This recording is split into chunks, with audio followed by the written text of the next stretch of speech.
Jacqueline Kasler. Ms. Kasler, if you come up to the podium, say your name and address. Hello.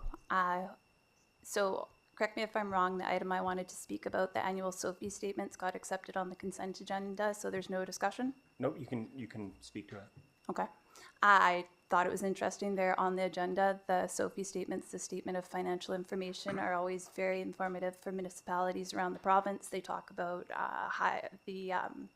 staff salary over 75,000. They talk about council expenses and salary, as well as major contracts and whatnot. And so I was just curious as to why there's no discussion, given that, yes, you've got your budget, but then your statement of financial intent information compares where you actually ended up. So that's good information there. But specific questions, I was wondering with the expenses, is it because travel was rolled into expenses that Councillor Callio and Finlay had such higher expenses than everyone else? That was just a question I had. Yeah, the way public input's set up is a chance for you to offer your perspective, but question period saved for the end of the meeting. Okay, well, my perspective is that it's intriguing that two councillors had significantly higher levels of expenses than the other councillors.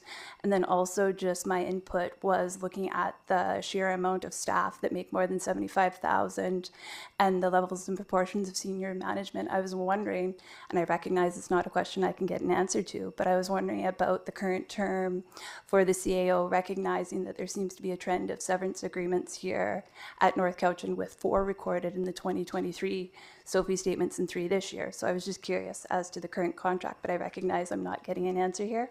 So thank you. Thank you.